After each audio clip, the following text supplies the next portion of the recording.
Good evening, everyone, and welcome to the Berkshire Regional Planning Commission meeting for November 19th, 2020. This is a public meeting being held virtually pursuant to our governor's directive from back in March. The meeting is being recorded. Others are welcome to do so as well. An added note, Pittsfield Community Television is recording this session. It's not streaming live, but it will be broadcast to the public at some point, and it will be made available to other local television stations as well, I understand. Grab my coffee. A little bit of housekeeping. We'll ask you to mute unless you're directly speaking, just to cut down on any noise. If for some reason we have some internet malfeasance, i.e. a Zoom bomb, it will only be a few seconds and we will disconnect the meeting and reschedule it. We're not going to put up with shenanigans, and we're not going to go through the formal policy of closing the meeting out. After that, we'll run a roll call. Sheila, would you like to do it, or I have it here, whichever you prefer? I can do it if you want. Thank you. All right. When I call the name of your town or a city, would you please say your name and whether you're a delegate or an alternate? Okay. Adams. Alford. Beckett. Bob Ronzio, delegate. Cheshire. Peter Traub, delegate. Thank you. Clarksburg. Dalton. Egremont. What, Sheila, wait a minute. I got a second. Sorry. I think I saw Zach here. Yeah, I was muted. I'm sorry. Zach McCain, delegate. Okay, great. Thank you. No worries. Egremont. Florida. Great Barrington. Pedro Pachano, delegate. Malcolm Fick, alternate. Hancock. Hinsdale.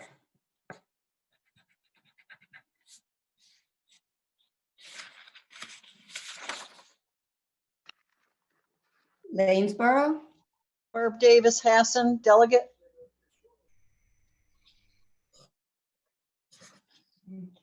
Lee.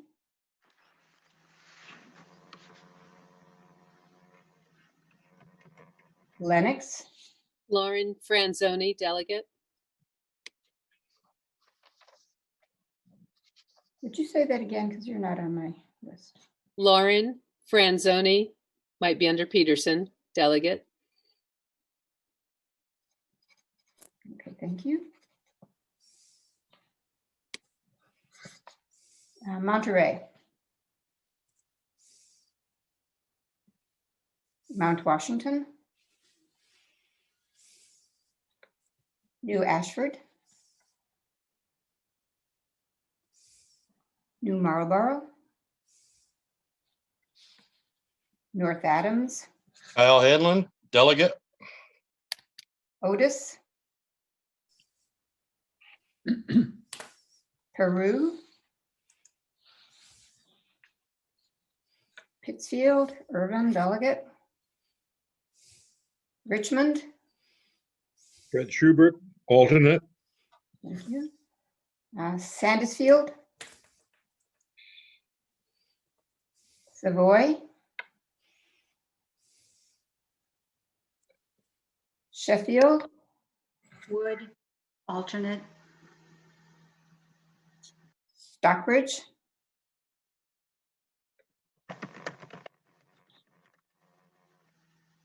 Tyringham. Sheila, Christine from Stockbridge just joined us. I think she's trying to join us now. Oh, okay. Christine, you're muted if you. Yes, I'm here. I'm not for sure what happened to Nancy. She's supposed to be on also. Maybe she'll join in a couple of minutes. Tyringham. Washington. West Stockbridge. Williamstown, Roger Bolton, alternate. Windsor, Douglas McNally here as alternate. Dave Zink is supposed to be on. I'm just gonna sit in and hope he shows gets up. in. Okay, fine. Thank you. That is the roll call. Thank you, Sheila. Welcome, everyone. First item up on the agenda this evening will be approval of the minutes of the September 24th, 2020 meeting. I'll look for a motion to approve to open it for discussion. So moved. Thank you, Roger. Second, Thank you, Sheila. Any comments, changes that need to be made? Hearing none, I'm going to run the roll call vote. It means no disrespect. I'm just going to go with last names to speed things up a little bit. Ronzio,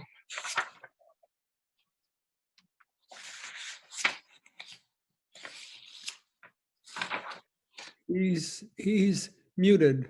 yep, he's on now. I'm Okay. on now. Okay, I muted myself. I wasn't here for the meeting, so. Oh, okay, so show him as abstaining, please. Let's see, Traub, Yes. McCain, Yes. Pachano, Abstain. Davis Hassan,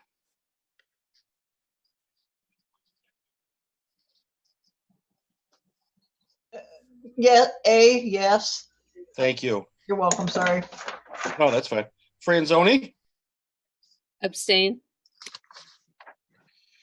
Hanlon, yes. Irvin, yes. Schubert, Yes. Wood, Yes. Rasmussen, Abstain. thank you. Bolton Aye. and McNally. Abstain. Thank you. Did I miss anyone?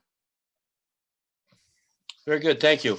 Next item up on the agenda is comments from the public. Anyone from the public want to make comments this evening? Hearing none, we'll move Kyle? into, yes, sir. Yeah, I can wait. I'm Andy Hogan from Williamstown. I'm not a member, but when you get to the transportation topics, I may want to throw in a few words then if that's better for you. We'll be happy to hear from you then when we're on topic. Thank you very much. Good to see you this evening.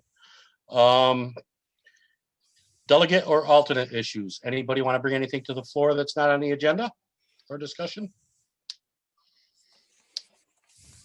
Great, thank you. Executive committee action. I'll look for a, I don't think we need a, do we need a motion, Tom, or? No, this is just for information and yes. discussion. If anybody should have any questions about that. Right, it was in your package, the things we covered. Does anybody have specific questions about the actions taken by the executive committee since the last full meeting? By a bunch tonight, excellent. 2020 annual update on comprehensive economic development strategy known as CEDS.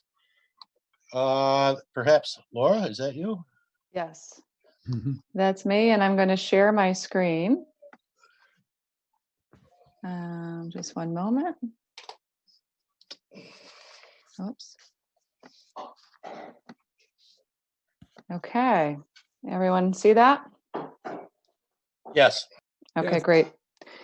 So the Berkshire County CEDS Committee, the Comprehensive Economic Development Strategy Committee, has recently endorsed our 2020 annual update to our CEDS. And now the update is in front of you for endorsement by the full commission. You received a copy of the most recent draft in your packets. As a reminder, the current Comprehensive Economic Development Strategy for Berkshire County was established in 2017 under the guidance of BRPC's CEDS Committee and is in effect until 2022. Having an EDA approved CEDS helps us to understand the circumstances in our region and identify areas for growth and improvement, and is also a prerequisite for obtaining economic development district status. EDDs are established in part based on the presence of economic distress in a region, and I'll get back to that in a moment.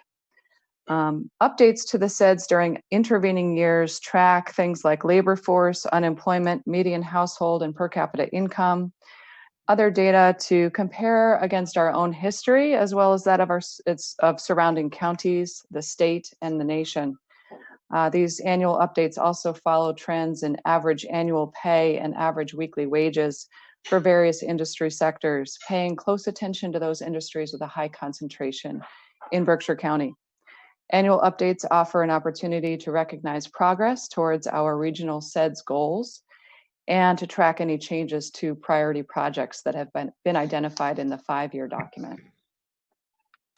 I'll start out with the distress criteria that the Economic Development Administration has us track. The EDA measures economic distress using 2 very specific criteria. Those are average unemployment rates over a 24-month period and per capita income. Reporting on designated opportunity zones is also required. So the maps here show all 3 in the 2019 report as compared to the 2020 report. In terms of unemployment rates, we went from 2 communities to 6, meeting the criteria of averaging at least 1 percentage point above the national average. In terms of per capita income, we went from 8 qualifying census tracts down to 7, with all qualifying tracts remaining within either the city of Pittsfield or the city of North Adams. I'll just note that it's not unusual for communities to come on and off this map as years go by, but this is the largest number of communities that I've seen during my time at BRPC meeting the requirement for unemployment rate.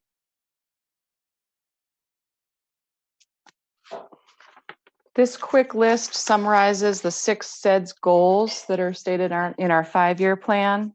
And as I go through them, I'll briefly summarize the goal and also give an example of one of the things that has happened in the last year to move us towards achieving those goals. Number 1 is to stabilize and strengthen the region's workforce. For example, the Berkshire Workforce Board secured training grants to support unemployed or underemployed residents in the areas of manufacturing, hospitality, and healthcare.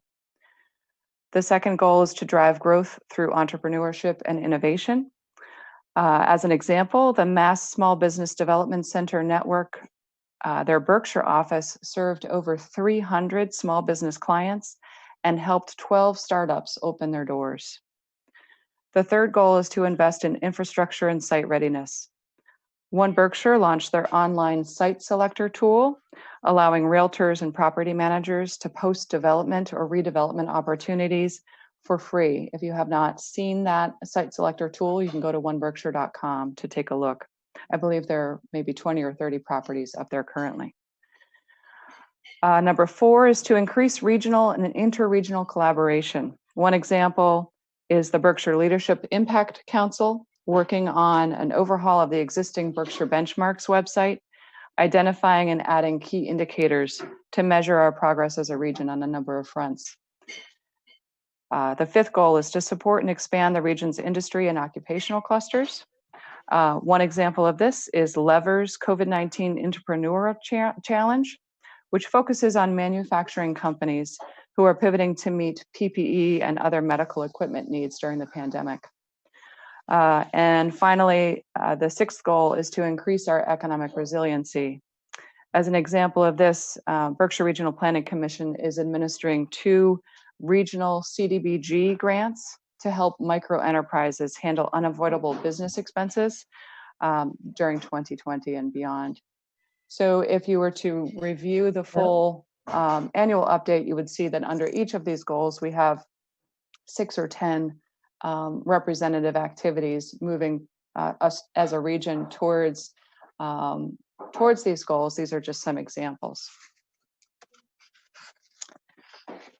Priority projects are also an important part of the 5-year SEDS and something that we track during intervening years. And for categorization purposes, we've broken these out into projects that represent the greatest needs on a regional scale, projects that enhance the region through programs, initiatives, studies, or education, and physical development projects in the northern, central, and southern subregions of Berkshire County.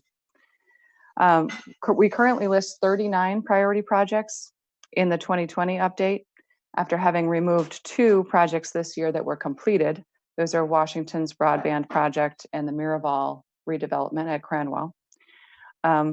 By comparison, last year we had 41 priority projects listed. At that time, we had removed 5 projects for either completion or the project having been discontinued, and added 17 last year. This year we added no projects, but we did remove those 2 because they were done.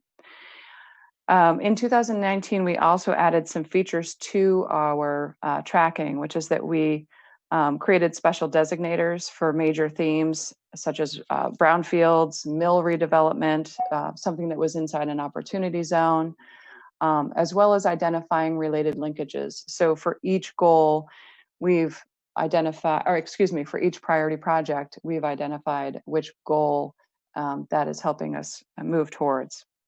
So a few highlight projects here include Greylock Glen in Adams, the Berkshire Innovation Center in Pittsfield, which opened in February of 2020 and is currently seeking funding from the EDA and other sources for additional manufacturing equipment, additive manufacturing equipment.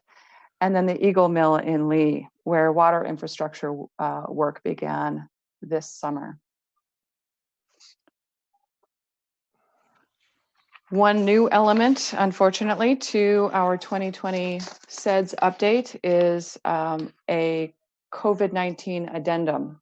Adding this allowed us to break away from the somewhat formulaic process we have to use in a typical year and delve into some detail that otherwise we wouldn't have been looking at. Things like comparing the nominal unemployment rate to the adjusted rate, taking into consideration changes in the labor force participation, looking at monthly unemployment insurance claims, and those are a couple of things that are shown visually here. This addendum also examines the number of PPP loans that have been awarded so far to businesses in Berkshire County, and breaks that information down into by dollar amount and by industry. So if you're interested in seeing where some of that federal assistance money has gone, you can take a look at that in the report. We also summarize some of the other relief funding sources that have either previously been available earlier in the year or are currently available to businesses, and a couple of the funding sources that are on the horizon. So as mentioned, you have a copy of the full report in your packets for this evening. I'm happy to answer any questions. I'm going to stop sharing so that I can see if anybody is raising their hand. Malcolm? Laura, Malcolm Fick from Great Barrington. I just have one question. What is, in Appendix A, what's the threshold calculation? Let me get to that so that I'm sure we're looking at the same thing here. Appendix A is the 24-month local area unemployment statistics. So when we calculate the average unemployment rate over 24 months, we compare that against the same 24-month period average for the nation. If a municipality is at least 1 percentage point higher than the national average, then that meets the EDA's criteria for economic distress.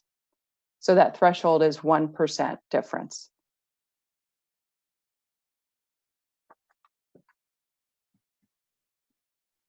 Sorry, you're muted. My mouth is moving. So I'm sorry. So that number, the threshold calculation, is the difference between that municipality and the national and average. the national average. That's correct. Yeah. Thank you. Yeah. Any other questions that I can help with, Barb? Yeah, Laura, a question on the slide on the I believe it was on the opportunity zones. I noticed a big part of it was North Adams, Adams, and Pittsfield. Is that strictly structured by income? The Opportunity Zone designation did have its own criteria that was set by the federal government, and then it ran through each state government. So there were only certain census tracts throughout the country. There were only certain census tracts that were even eligible to become Opportunity Zones. Okay. They used similar criteria to what the EDA uses, but it wasn't precisely that. I believe it also had to do with individual income averages. In Berkshire County, 6 census tracts ended up being designated as Opportunity Zones, 2 in North Adams, 2 in Pittsfield, and 2 in Adams.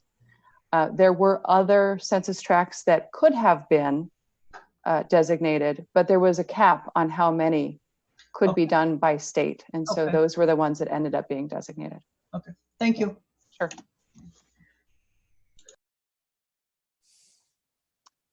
Any other questions? Okay. Well, thank you very much, Laura. Hearing no other questions, I'll look for a motion to approve the SEDS report.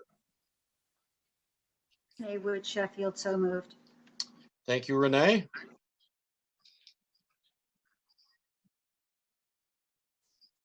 Adrian Gray Barrington is second. Thank you. I'll run the roll call real quick, again, using last names. Ronzio,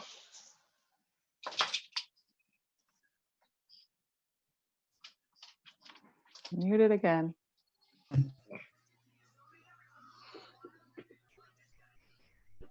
if you could unmute, Mr. Ronzio, or give us a thumbs up. Wave.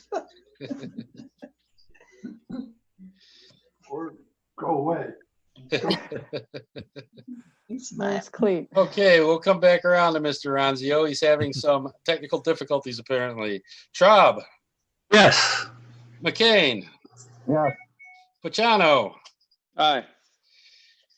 Davis Hessen. Aye. Thank you. Franzoni, Aye. Hanlon, yes. Irvin, Yes. Schubert, Yes. Wood, Yes. Rasmussen, Yes. Bolton,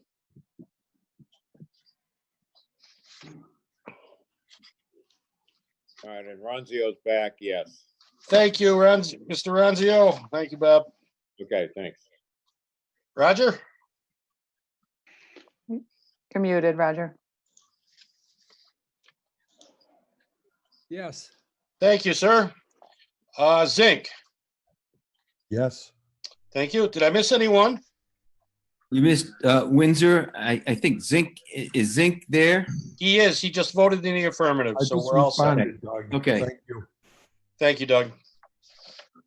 Having missed no one, we'll move to that. The motion passes.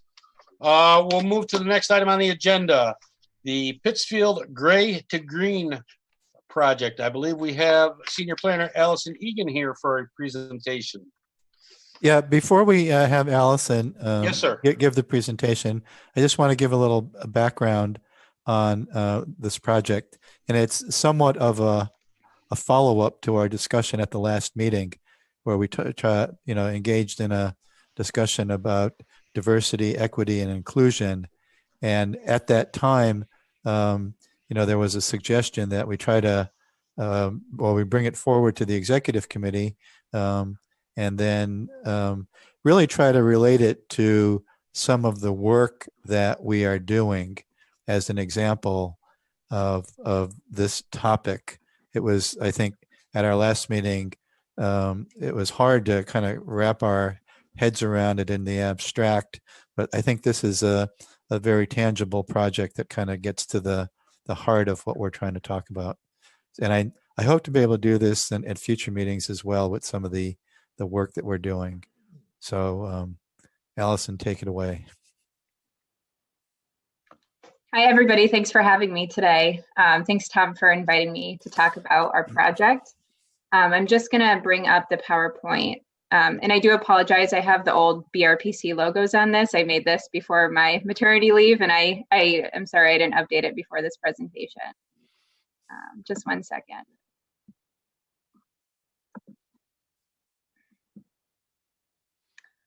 All right.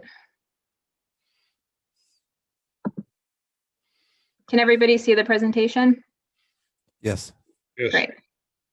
Awesome, thank you. So this project is called Gray to Green, Increasing Health Equity in Pittsfield, Mass. By prioritizing green planning and social and racial justice contexts. The funding for this project is through the DON, the Determination of Needs funding in Massachusetts, which is a funding source compiled in Massachusetts. It's comprised of funds when hospitals add a new wing or add very expensive equipment, they're required to put a portion of that funding into public health funding or community based funding. And so it creates this big pool of funding for the state to use for public health or community initiatives. And so this project is funded for 5 years, and it's about $185,000 a year. Our primary partners in this project are Habitat for Humanity and 18 Degrees and the City of Pittsfield, but we are also working with tons of other community partners who work in the Morningside and West Side neighborhoods in Pittsfield. So I'm not going to get too deep into the nitty gritty of the project. You don't need that information, but I did want to talk about the ties this project has to structural racism, the environment, and people of color and Black people in Pittsfield. So when we were applying for these funds, the two things that they really wanted to see, or I guess the primary thing that they wanted to see for the initiative, whatever initiative you came up with, was that you were addressing structural racism in some way. This funding source was opened last fall, so it is not in response to the racial justice movement going on right now, but it does really align with a lot of the things we're seeing in communities in relation to that racial justice movement. So the first objective in this project was to assess existing plans and surveys and assessments that were conducted in the Morningside and West Side in Pittsfield. So one of the planners, Christine Ector at BRPC, compiled a draft, and what we're calling this an environmental scan of basically all the plans and all the assessments and all of the data points we could get our hands on that have been compiled in the last probably several decades that affect the Morningside and West Side in Pittsfield. And so the next objective is to address areas of structural racism and environmental justice. So one of the things I wanted to do before we got into a discussion or before I went too far in my presentation was to give you the working definition that we're using for this project for structural racism. I think it might differ depending on what you're reading or if you're reading the news versus an academic source, but I'll just read to you the definition that we're using, which is put together by the Aspen Institute and UC Berkeley. So structural racism is the normalization and legitimization of historical, cultural, institutional, and interpersonal dynamics that routinely advantage whiteness and produce chronic and cumulative adverse outcomes for people of color.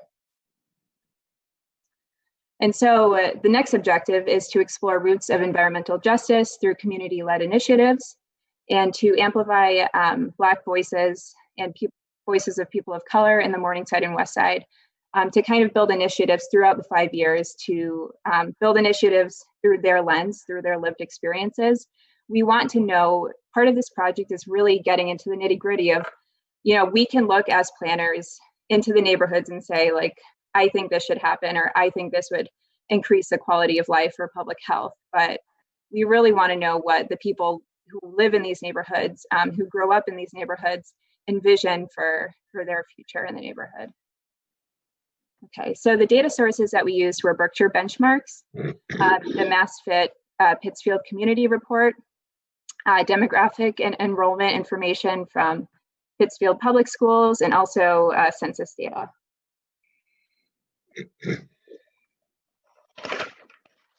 So before we created our initiative or application, we just started looking at data. We thought, is there some racial inequity happening in the neighborhoods in Pittsburgh? Like, where's the racial diversity? What does the poverty look like? What does the health status look like? And so this data is from Berkshire benchmarks. And you can see on the graph, you have percent of households and then income ranges at the bottom there. And you see that in the orange is the Morningside and West Side neighborhoods, and in the blue is remainder of Pittsfield.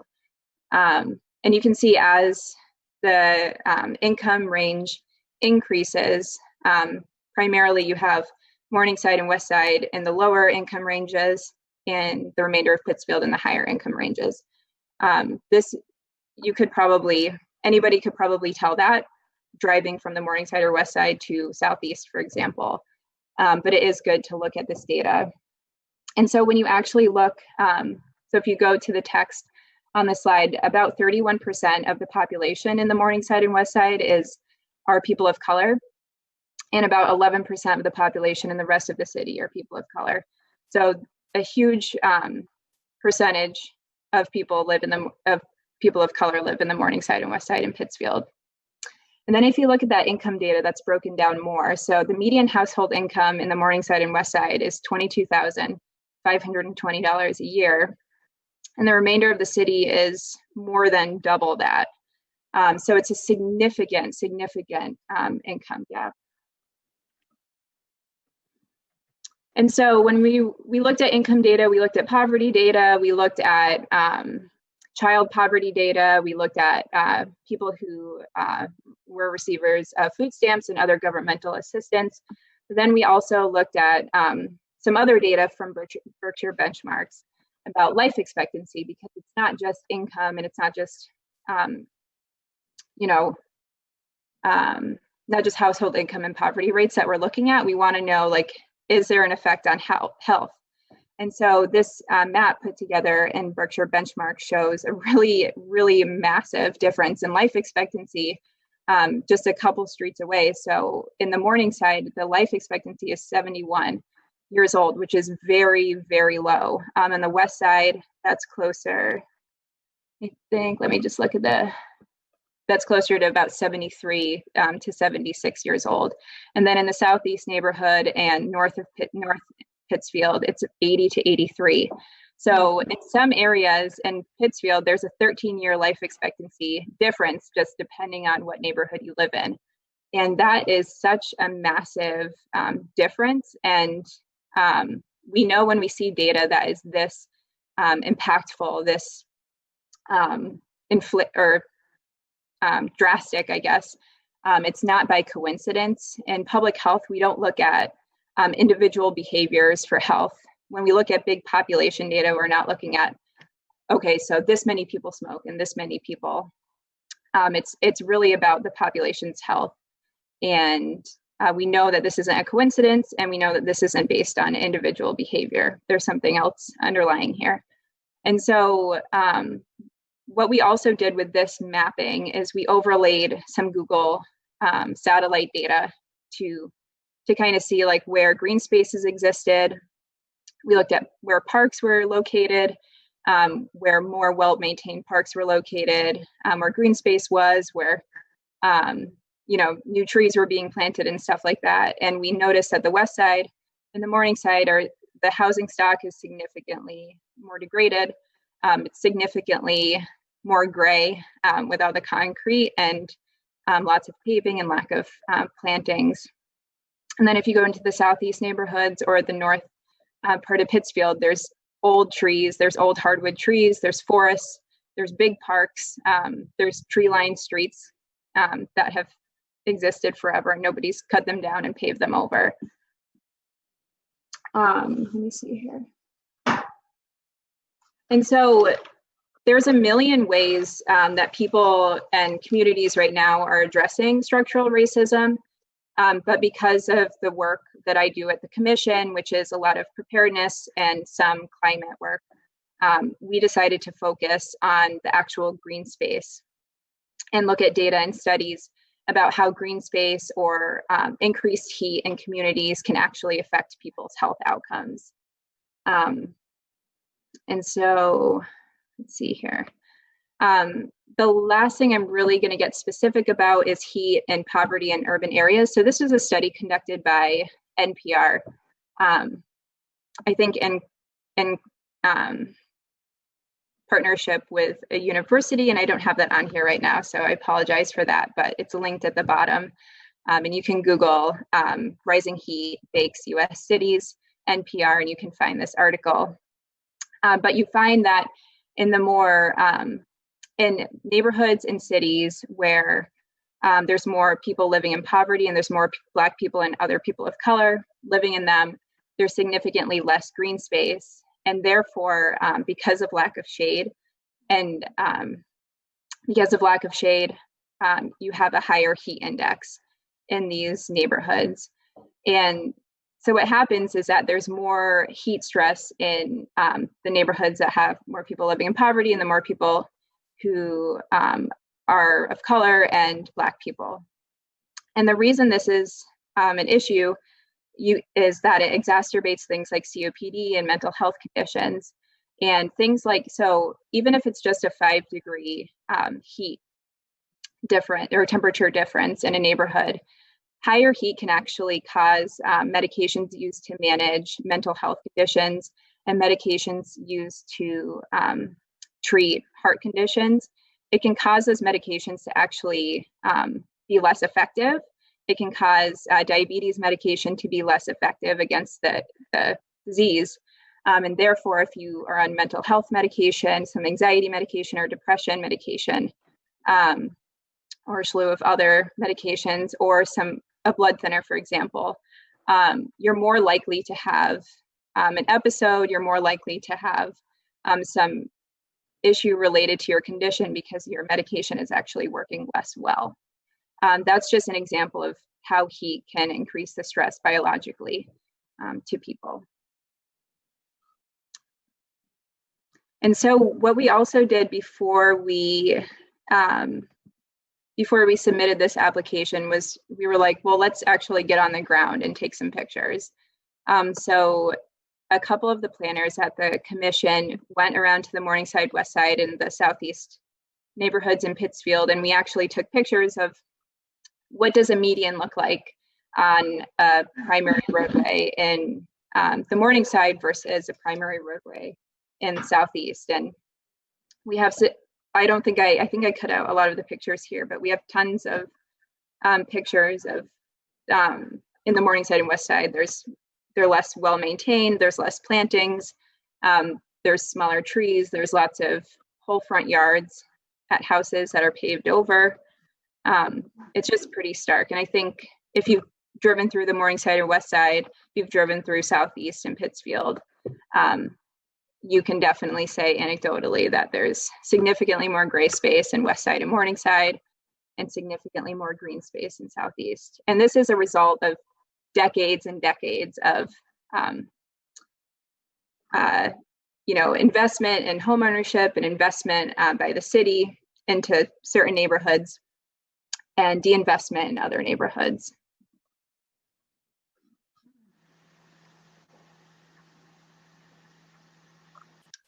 So what we did is we partnered with the city, the community development department, and also the health department, and the Habitat for Humanity organization and Working Cities Pittsfield in the West Side, and also 18 Degrees, which serves the community as the primary adoption and foster agency in Western Massachusetts, but also a major youth social service agency in Pittsfield. They serve tons and tons of at-risk youth in Pittsfield. And so what at the core of this project is to the benefit of environmental stewardship and sense of purpose for the people in the Morningside and West Side. So we're not in this project, we're in year 1 right now. We're about halfway through. We're not prescribing any initiative. We're not prescribing anything. So what we're going to do is work with the people in the neighborhoods and make sure that their voices are the ones that are actually creating the initiatives and making decisions about the initiatives. And as the planners and as the social service agencies in the city, we're sort of stepping back and helping them formulate them from a like a structural perspective rather than context.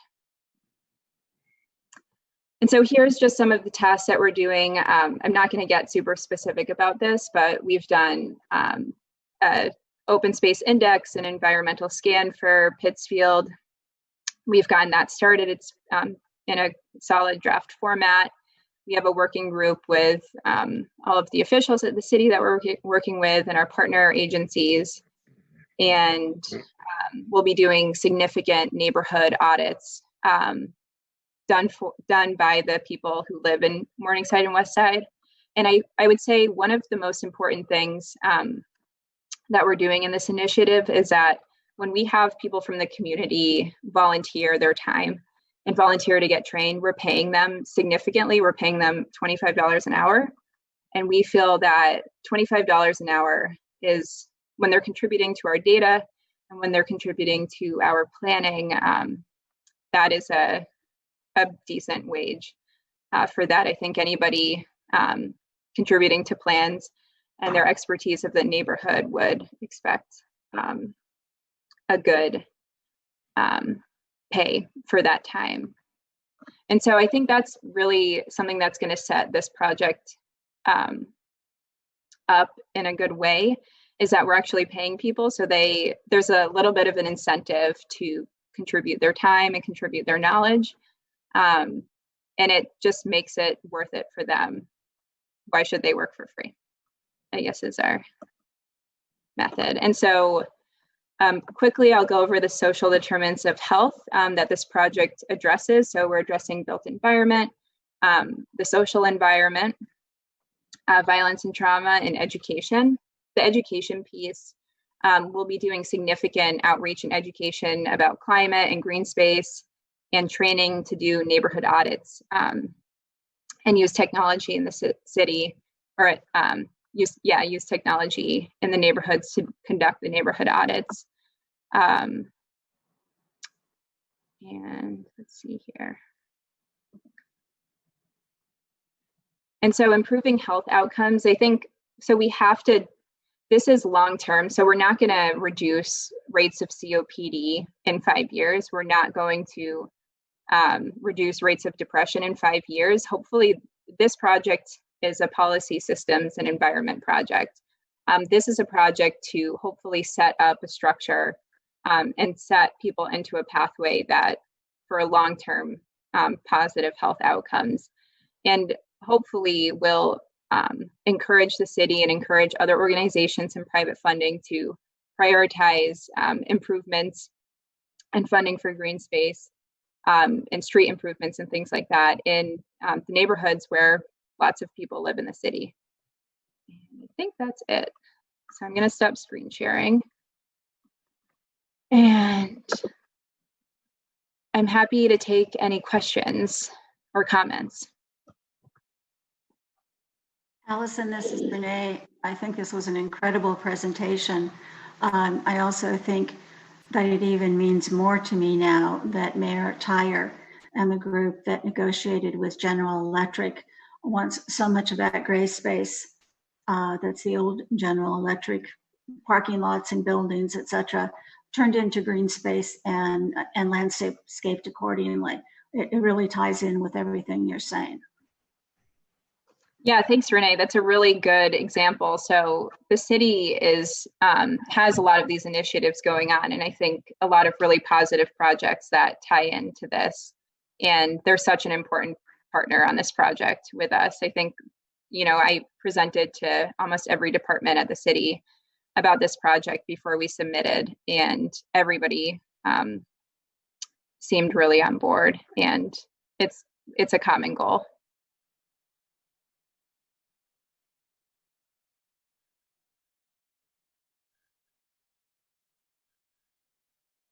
Any more questions? Allison, thank you. Thank you. It's some pretty interesting stuff, really. Great. Things I had never considered. Yeah, I appreciate that. And I don't want to be rude, but I am going to hop off this meeting, but I appreciate all of your time and thank you for having me. And I hope to come back and update you Thank you. as we have some more progress in the future. Thank you for your time this evening. Thanks. Tom, would you like to add anything or? Well, I'm just, like I said earlier, I hope this kind of exemplifies some of the items we're trying to get at related to the broader topic of, social equity, inclusion, and diversity.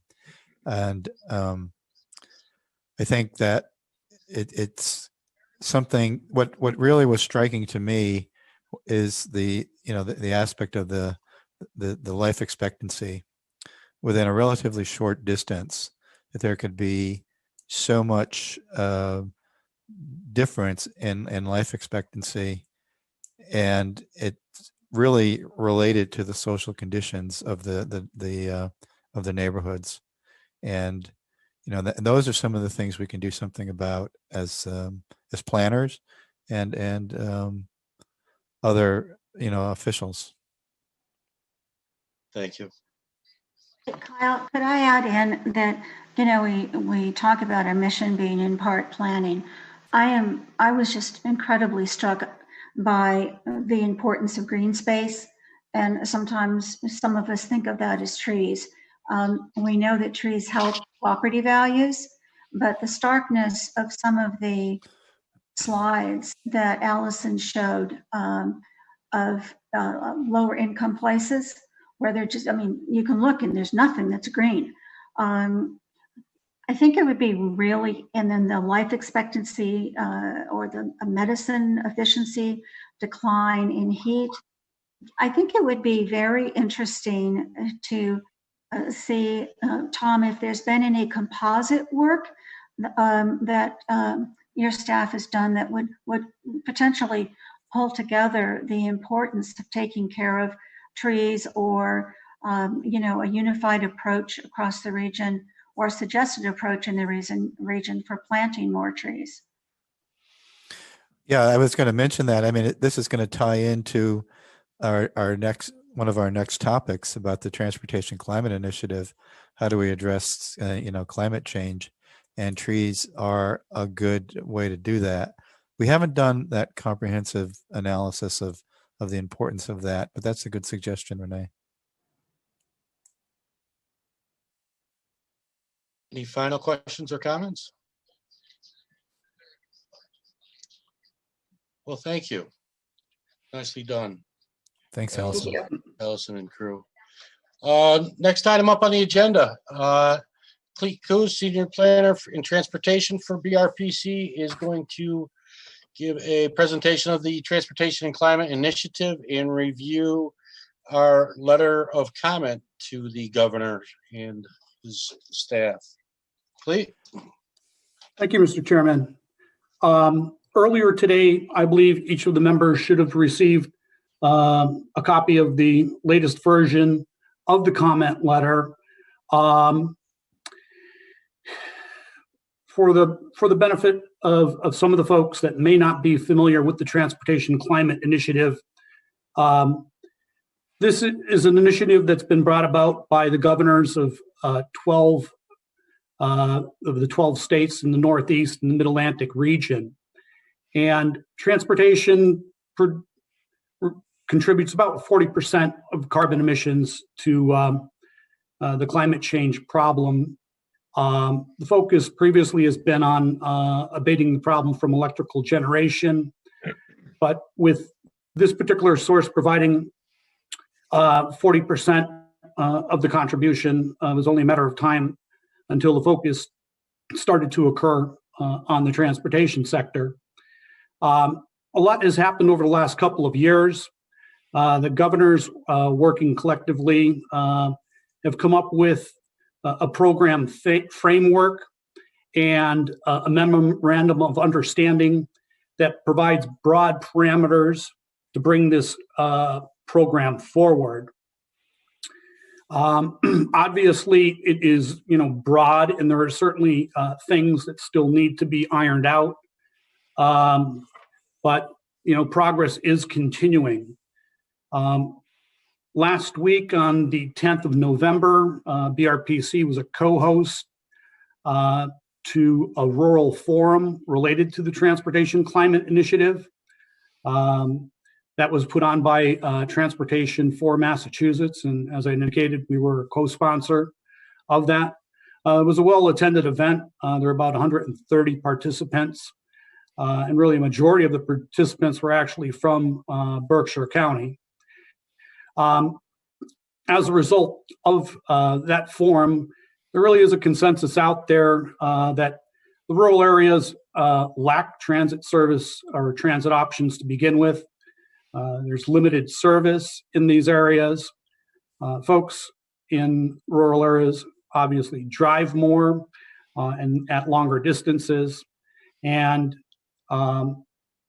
rural area residents, for the most part, have lower incomes than folks in more urbanized areas. So as such, there's a greater impact on residents in rural areas. The Governor Baker is, considering signing on to the Memorandum of Understanding, and probably will do so relatively soon, possibly by the end of the year. So the timing is appropriate for us to share, once again, comments that we have about the program, recognizing that some aspects of it still need to be fleshed out. Really just wanted to spend a couple of minutes walking you through our comment letter.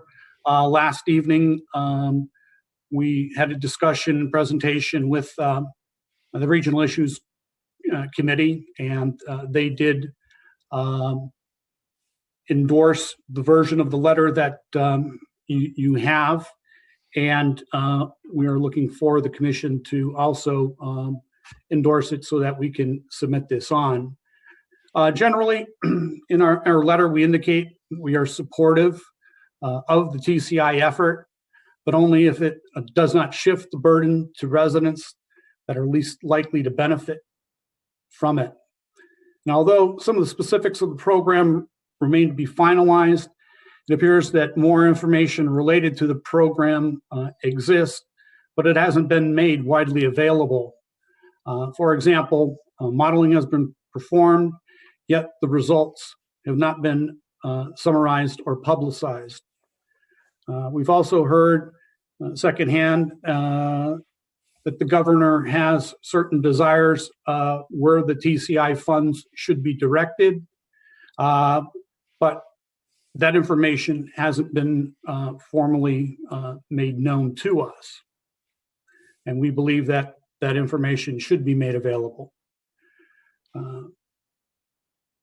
As Berkshire County is predominantly rural and we have to travel further for typical daily activities such as work, school, and shopping, transit options are very limited. Our income levels are significantly less than other areas of the Commonwealth by approximately 27%.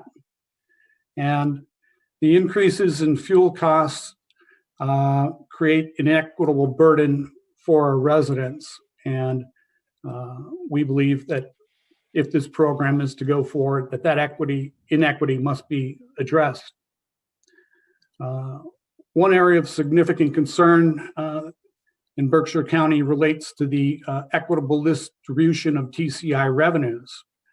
The TCI program design for Massachusetts must ensure that at a minimum that the revenue collected is distributed equitably in relation to where it was collected. In other words, we don't want to continue to pay or subsidize for MBTA. We have a statement that the Regional Issues Committee wanted us to specifically include, that we have strong concerns that the TCI revenue will be another money grab for the MBTA. More recently, as far as the TCI program is concerned, they came up with this concept that a minimum investment requirement for the use of the TCI revenue would be to direct a minimum investment of 35% for underserved and overburdened communities. Related to that, states would designate an advisory body to provide guidance for the investments and define goals and metrics for measuring success. If the program is going to move forward, it's extremely important that rural communities have representation on that advisory body. Also in our letter, we talk a little bit about a report that the Nature Conservancy prepared, indicating that electric vehicles and charging stations were identified as a viable measure to reduce carbon emissions in rural areas. And given income disparities, the incentive amount to our residents will need to be significantly higher in order for this measure to have any meaningful impact on reducing emissions. Emission reduction benefits can also be derived from mandating that local public fleets begin transitioning to electric vehicles, and we recommend that TCI revenue be provided for that. Also, increased funding for transit that would increase service hours and support other innovative transportation options appear as viable candidates for TCI revenue.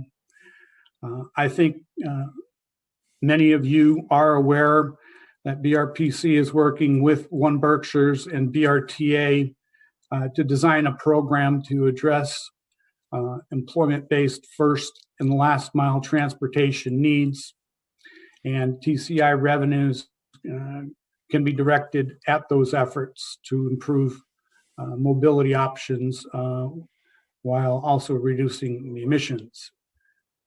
TCI revenue provided for transit should only be used for expanding transit service and not to supplant existing transit funding.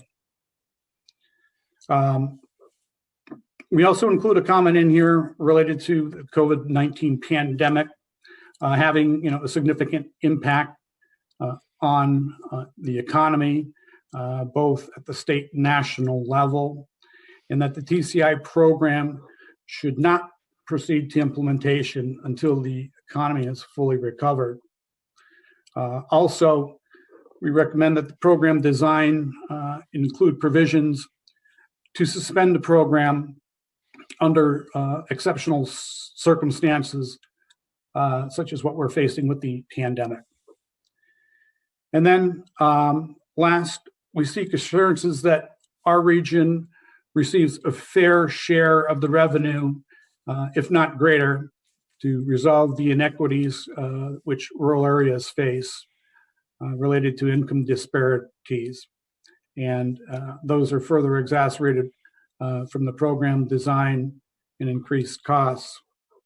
We want to be involved in the decision-making process as this program design is finalized, and formally request that BRPC be provided with a seat at the table and included in the state's TCI advisory committee. Those are the highlights of our comment letter. I'm more than glad to answer any comments and look forward to discussion on this. I've got some comments. Clayton, thank you for incorporating several of the comments that I had sent you. I don't know who this is going to. Is this going to a commission, a group, the two on the letter? I can't tell who it's going to. The way that the TCI initiative is set up is that there is an online portal that is intended to receive all comments. Okay. So a copy of those comments are going there, and then also reflected in the letter at the bottom are copy recipients. Yeah, that was a And- great list. The only thing I would add to that is MMA. I'm always pushing them, but I think they can be a great partner in understanding the concerns of BRPC. I've got just a couple of other comments. In the first paragraph on the second page, all of these others are on the second page, where you talk about, income disparity, and they talk about social justice and economic justice. I'm always concerned that I'm just going to take our town. If you really look at our income, we look much higher than really is the case. We have second homeowners, we have high income owners, and then there's a group of people who are struggling. So I don't know whether you're going to recommend. I'm concerned that unless there's some level of economic granularity in determining these areas, towns that have disparate incomes, but on the whole it looks good, might come out short. And I know Roger could address this much more. The other thing I have is on the third paragraph, transit, and I feel very strongly about this. BRTA is never going to solve all of the transit problems in Berkshire County, and we could put more money into that than the MTA, and we'd never be able to do it. I would like to see some flexibility integrated into this letter that talks about transit options that are locally based.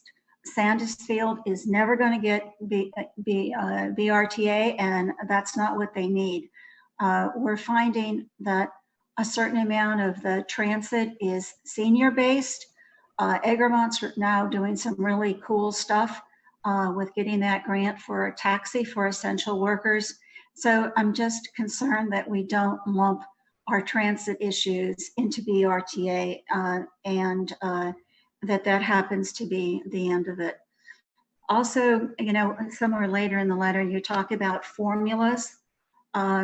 We've seen the downside of using a formula like Chapter 90, where, you get the jobs, you get the people, and you get the miles, and we don't get a lot of money. This is almost kind of the reverse, that the more people you have, the fewer miles you have, the more dense you are, you shouldn't get the money. It should come to those who are the exact reverse.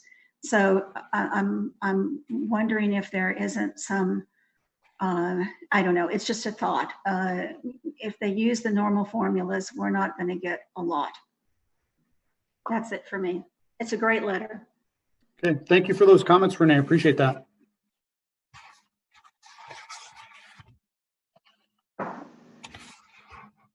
Kyle, may I speak now? Once the commissioners are all done anyway?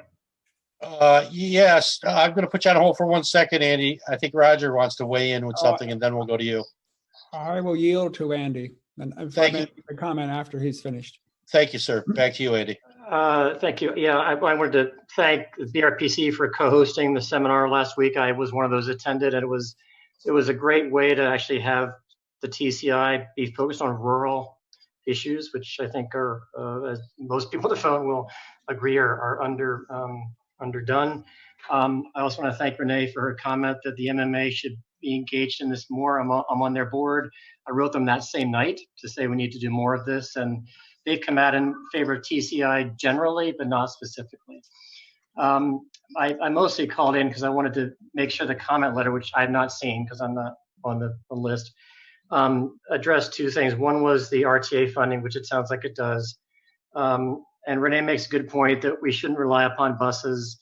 We should expand that to include ride-sharing programs, council on aging vans, medical vans, and try to get in to the scope of where the money goes, the full range of vehicles and vehicle arrangement, not just big buses, because there's a lot of transportation that happens around here in small vehicles, which sadly are not shared across uses, but I sort of suggest expand that list. And the other thing, which I did hear a lot of during the seminar, but not in the letter, is to promote the idea that public fleets, meaning municipal fleets, city fleets, become not only electrified, but also subsidized.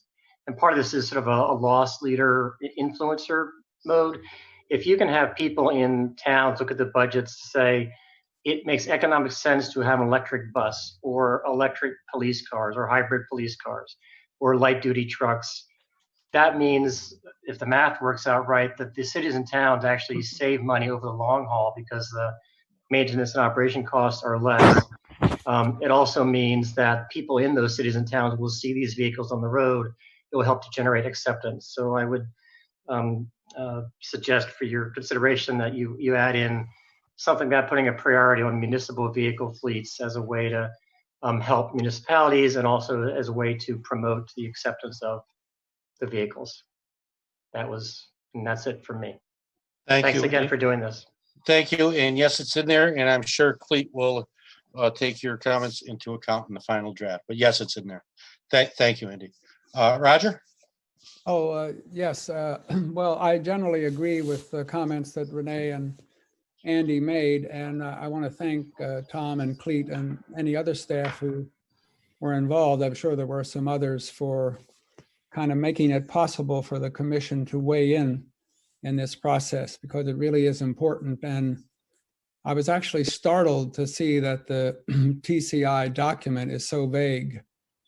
You know, the way these programs work depends heavily on what the cap is, and yet there's no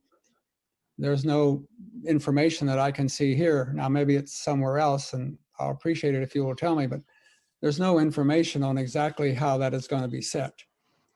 And one other comment, I think the letter is blunt and direct, and I wholeheartedly approve of that. If it were me, it's not I, but if it were I would even be more feisty. Thank you. Thank you for that comment, Roger. You know, that was essentially the direction that we received from the Regional Issues Committee last evening, was to make it a little bit more direct. And you know, to some extent, we have done that. Thank you. Any final questions or comments? I have a comment if I'm allowed to comment. I'm not on the commission. You could briefly comment? Sure. Great. If you could state your name, though, for the record, please. Yeah, absolutely. So my name is Logan Malik, and I'm with the Berkshire Environmental Action Team. And we have been following the TCI very closely as it's developed over the past year and a half now. And I very much so appreciate all of the comments that were included. I think it does address a lot of the things, you know, that we still, you know, that there is still quite a bit of uncertainty on. One thing I just wanted to comment on was based on the clause around COVID-19 and the request that the program end if something like that happens. And I did just want to say there are various different controls that they are putting in place, or they have indicated they will put in place, because nothing is certain, to ensure that a program like this does not have a disproportionate economic impact if something like COVID were to hit. So I would maybe just suggest slightly changing that language to make sure that it's not end, but it's just to ensure that it doesn't have a disproportionate impact. Other than that, I thought Renee's comments were also right on track with what we at BEAT have been thinking about. Thank you for your comments. We appreciate your attendance. Any final questions or comments before we move for a motion? I would make a motion that we accept this letter as with amended suggestions as Kyle can fit it in. It's Renee Wood Sheffield. Thank you, Renee. Do we have a second? Second. Thank you, Roger, for seconding. Cleet will incorporate the couple of comments we had to the final letter. So this is a motion to approve the letter of comment. I'll run the roll. Mr. Ronzio is ready to go. Mr. Ronzio? Yes. Traub? Yes. McCain, Yes. Pachano, Aye. Davis Hassan, Aye. Franzoni, Aye. Hanlon, yes. Irvin, Yes. Schubert, Yes. Wood, Yes. Rasmussen, Yes. Bolton, Aye. and Zink.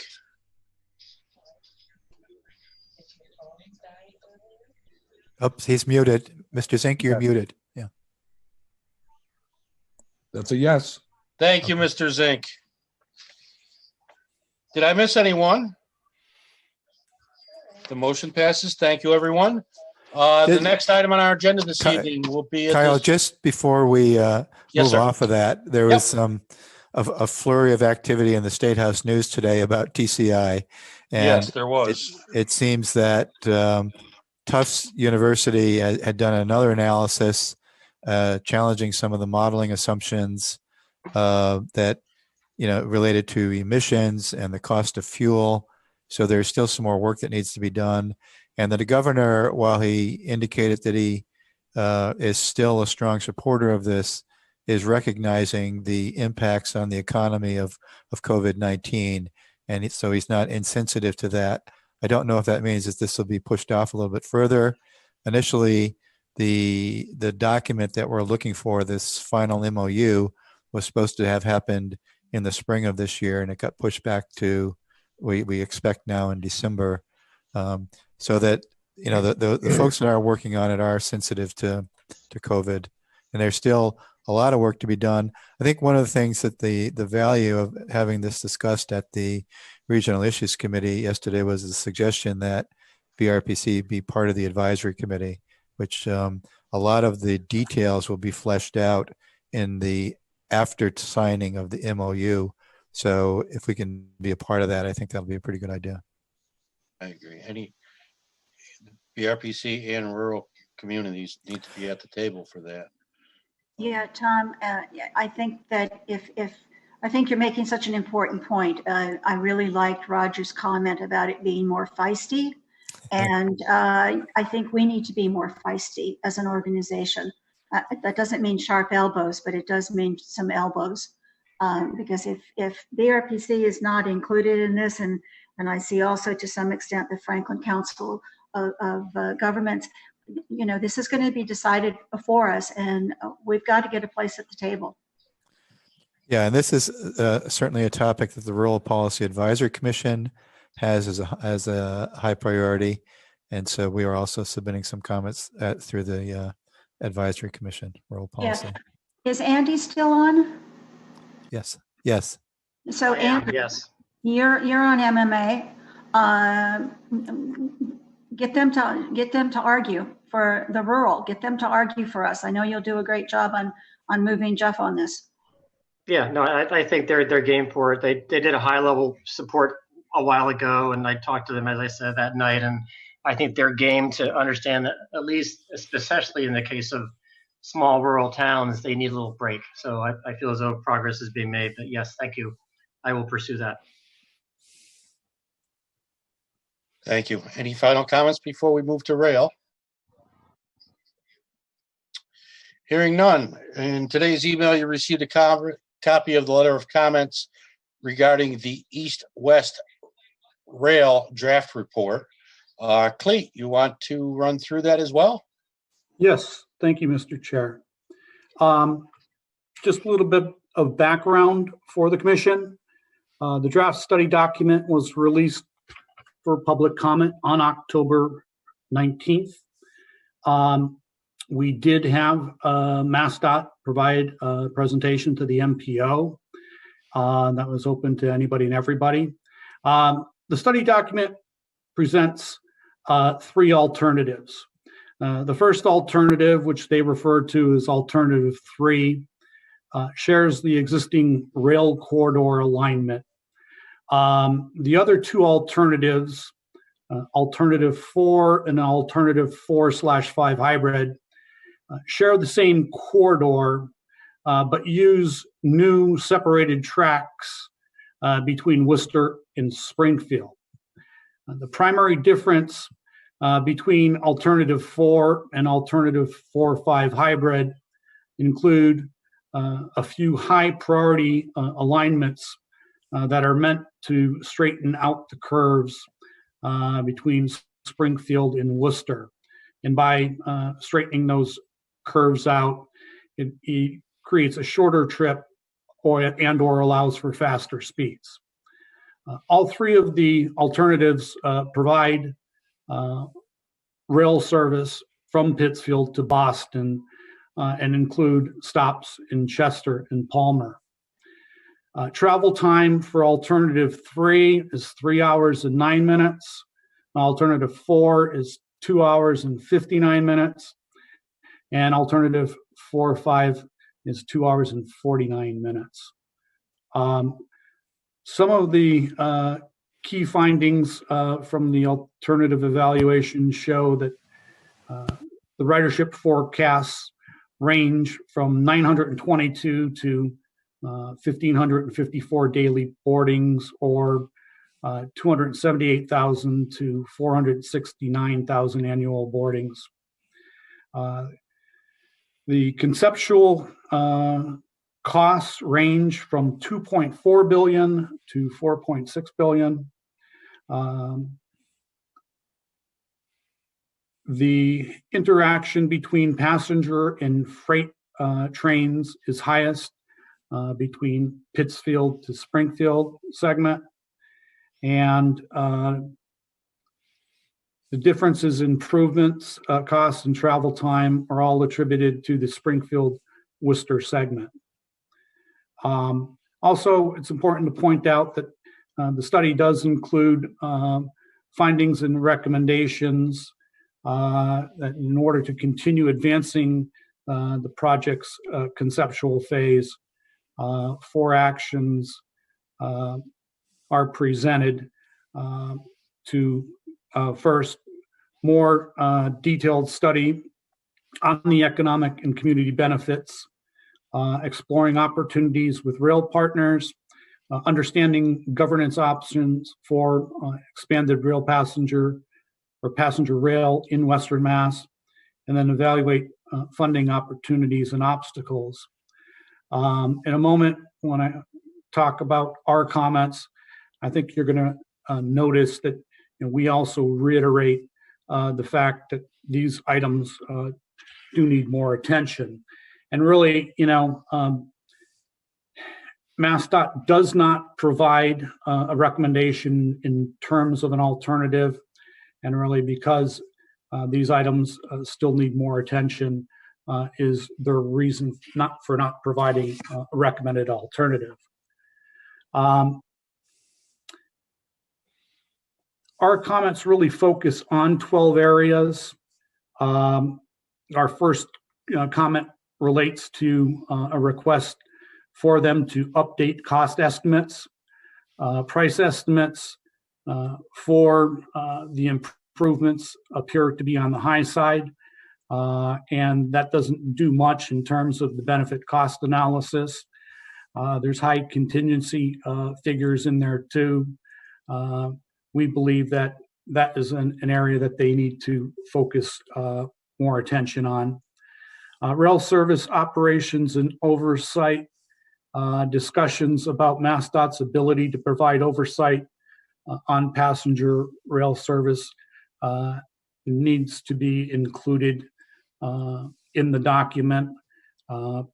One area that we also recommend is exploring public and private partnerships because there's a potential for cost savings and reducing the financial risk.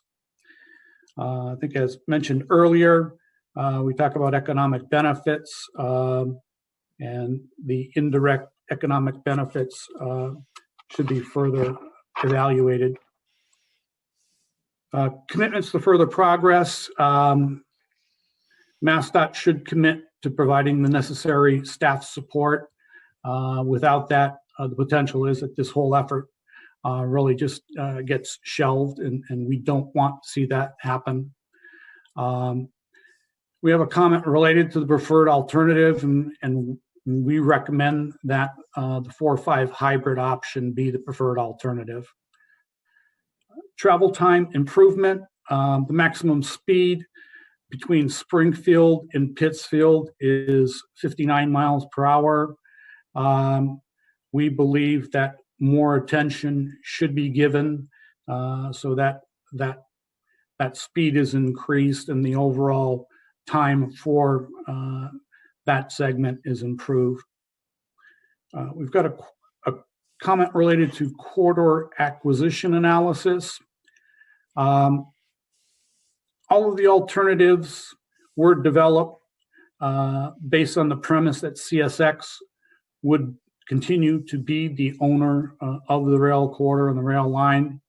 That has their mandates and requirements are such that it's driving the cost, and that we believe a cost analysis should be conducted to determine a price point where it'd be more cost effective for the Commonwealth to just acquire the corridor because that provides additional benefits and a potential lower cost.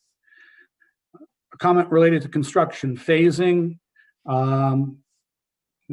We reiterate that we prefer alternative 4-5, and that when construction starts, then it really starts or emanates out of Springfield in both an east and west direction simultaneously.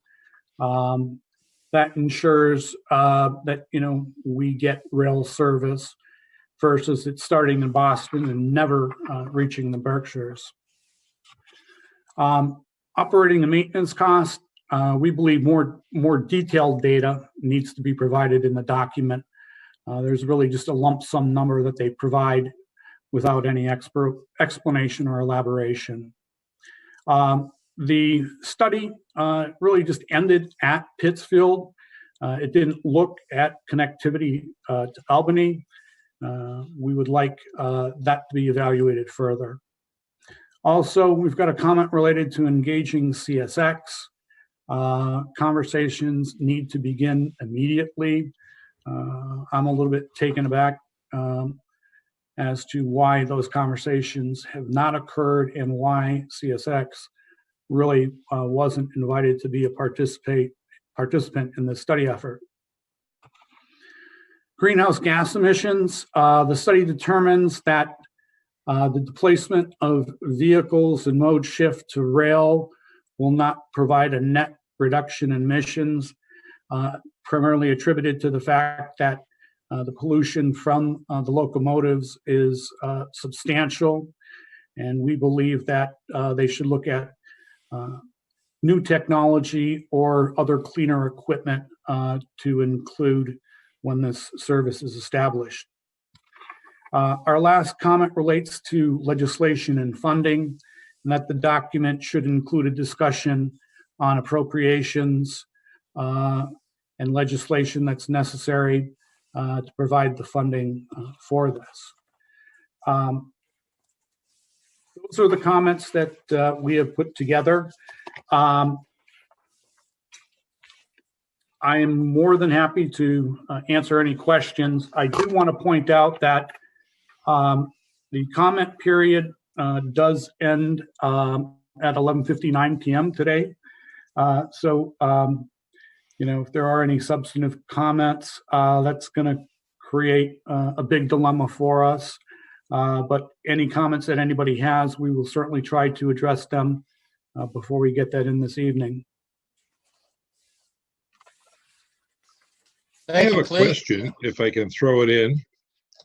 There's a notation somewhere in this, and I think you touched on it, that the CSX cost structure is very high. Can you give one or two examples? I appreciate it's a very complex issue, but what is it about the CSX structure that drives these higher costs? Well, the best way that I can put it is that CSX owns the line, and they kind of have their own rules.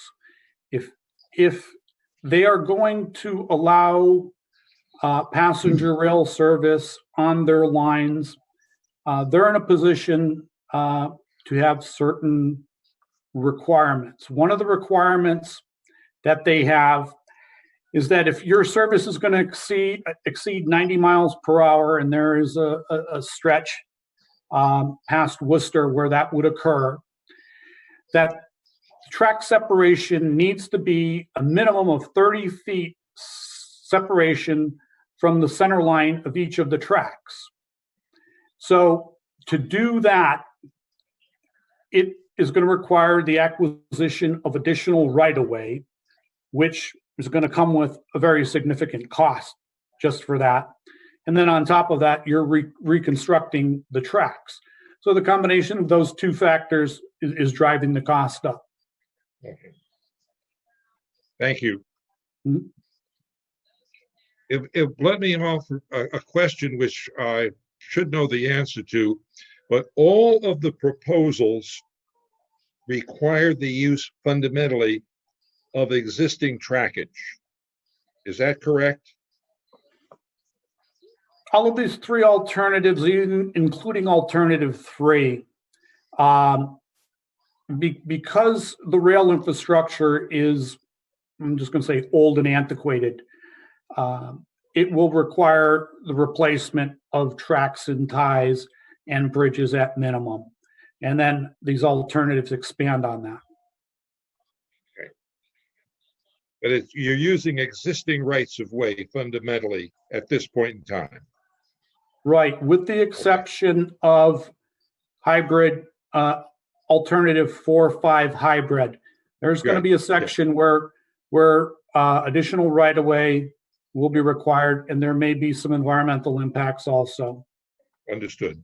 Thank you. Wait, this is Renee.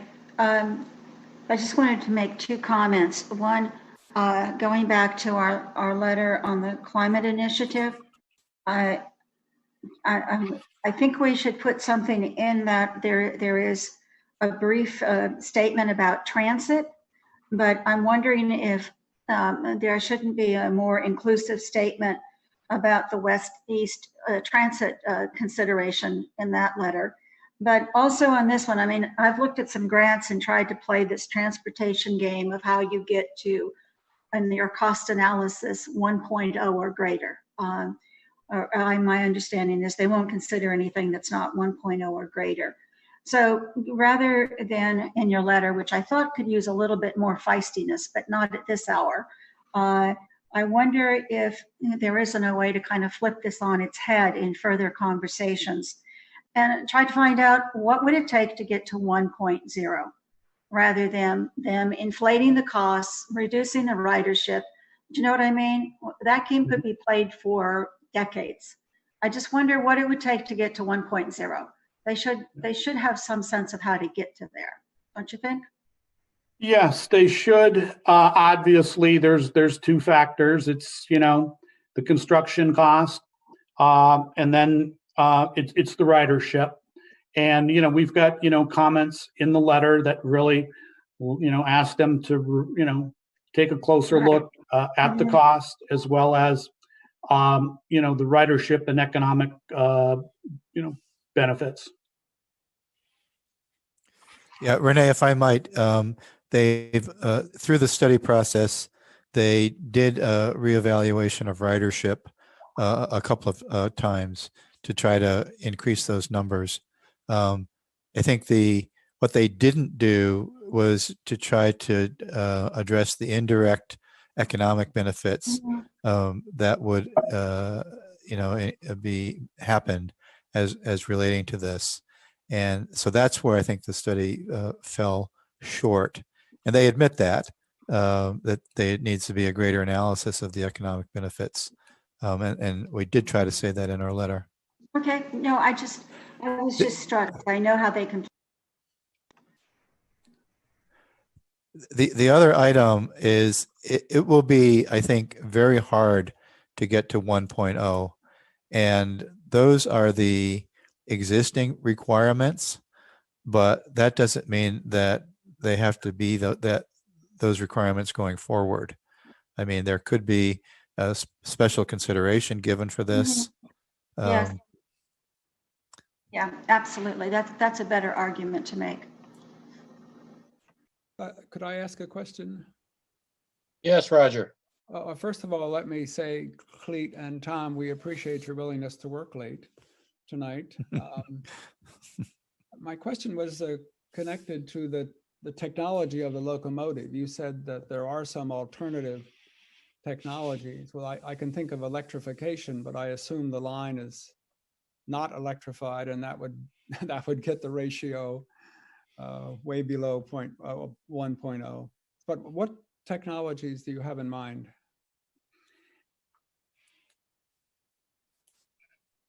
One that would probably provide, obviously, the greatest benefit would be to use LNG. There is LNG technology that is very clean. The other thing is that there are newer diesel versions or diesel fueled trains that Amtrak does have that could be used, but their analysis was based on using some of the older technology that is running on the Amtrak lines. Just one other question. Under these various options, would CSX continue to own the rolling stock, as it's called, or would they be owned by by the state? Well, it is envisioned that Amtrak would be potentially providing the service, or another private sector entity. There is at least one organization that I'm aware of, I believe they're called Railstar, that really is looking to kind of compete, if you want to call it, in the commuter rail service. Okay, thank you. Yeah, and we wish that that analysis had been done earlier, and I think we hope that it could be included in the final report, but I don't think so. I think that the report that they have, I don't think will change substantially the draft report to the final report. Yes, Andy. When the commissioners are done, everybody else is done, I'll go after them. Feel free to jump in. Okay, it's an additional comment which you might actually be able to do in the next hour. In your further studies paragraph, or maybe in the tail end, is to note that one of the next things they're supposed to do is to look at this northern tier rail line, which, as most of you know, would go from Fitchburg through Greenfield to North Adams and maybe into Vermont someday. But I don't think you need to spend time on it. But if the goal is to get rail to Western Mass, that is probably a lot cheaper and a lot easier alternative. So I'd like to make sure that they are reminded that they should be looking at that next, which they are supposed to do the way the statutes work. So I would say, the goal is to get rail to Western Mass. Thank you so much for doing this really expensive plan to go to Pittsfield. But don't forget, there's another alternative which might be less expensive, might be more feasible, who knows. And please get on that, because that would help us as well. And it might be achievable in the near term while we're waiting for the much longer term solution of the high-speed rail to Pittsfield. Thank you, Andy. Thank you. Any further questions or comments before we move to a motion?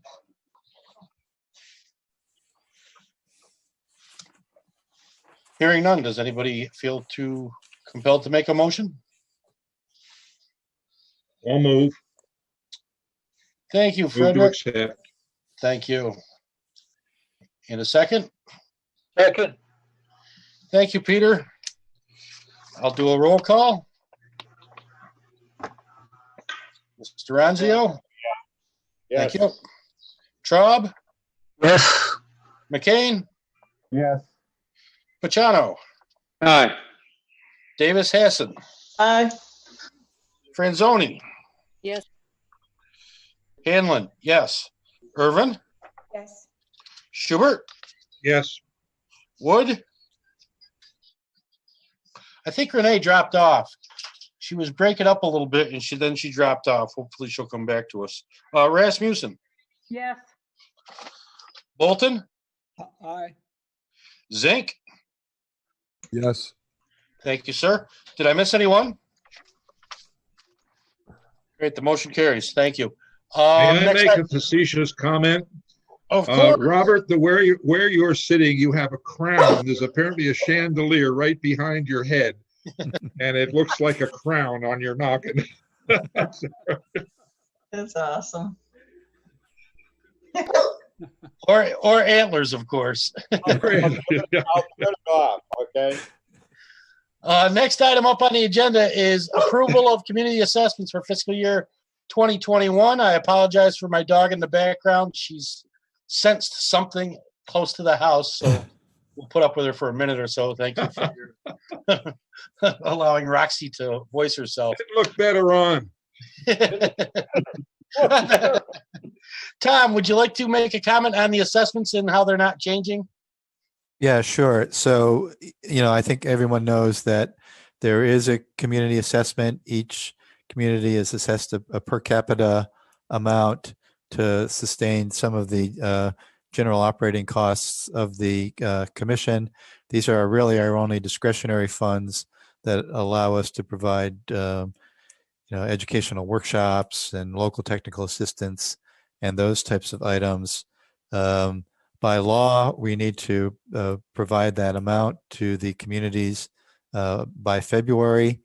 There was a suggestion on the executive committee that we get that amount determined earlier because communities are working on their budgets now and in December.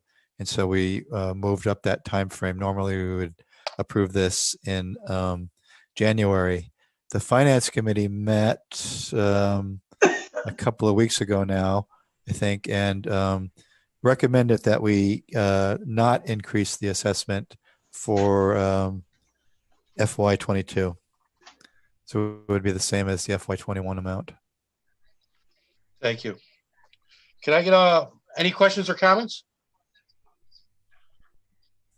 Hearing none, can I get a motion to approve the recommendation from the Finance Committee to maintain the same assessment value as last year? Move to approve. Second. Thank you. I'll run the roll. Ronzio? Bob Ronzio, yes. Thank you. Traub? Yes. McCain? Yes. Pachano? Aye. Davis Hassan? Aye. Franzoni? Yes. Hanlon? Yes. Irvin? Yes. Schubert? Yes. Wood? I don't see where Renee's popped back up yet. Rasmussen? Yes. Thank you. Bolton? Aye.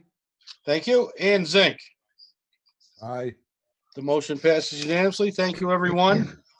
Next item up on this evening's agenda is our final agenda item, Executive Director's Report.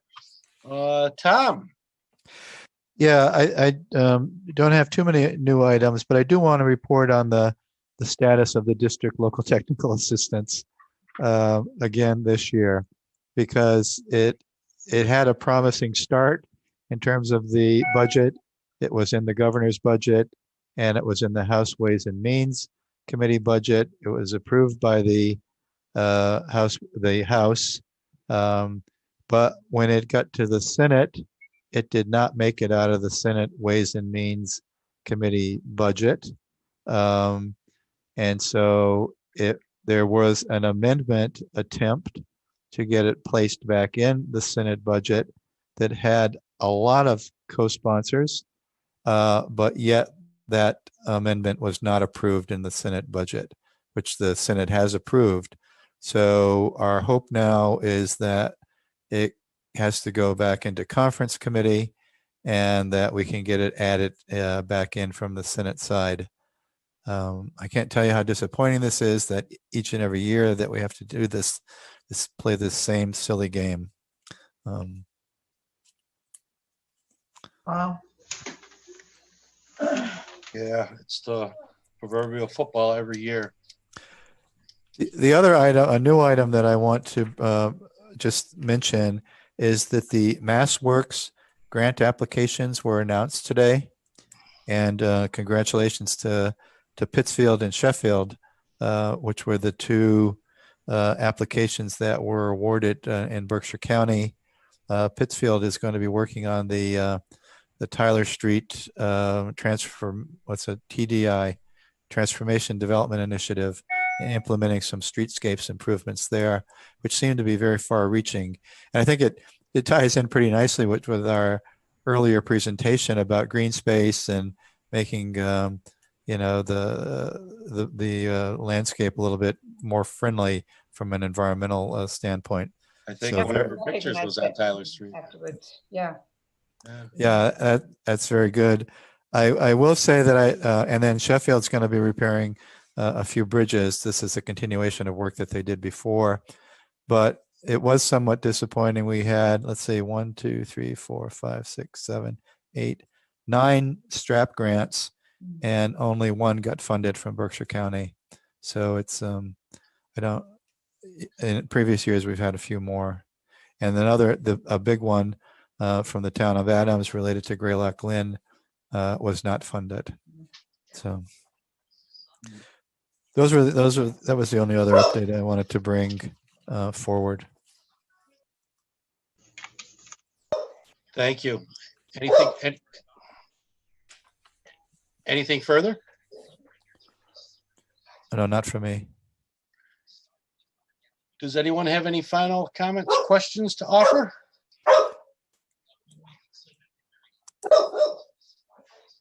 Hearing none. Anyone want to make a final motion? Move to adjourn. Thank you, Sheila. Second. Thank you, Barb. Thank you, everyone. Without objection, I won't run the roll for this one. Again, I'll break the rules. Thank you, everyone. Again, we're on time and under budget. Be safe, everyone. Yeah, well, thanks, everybody. Happy Thanksgiving. Yeah, happy Thanksgiving to you all, too. Happy Thanksgiving. Well wishes, everybody.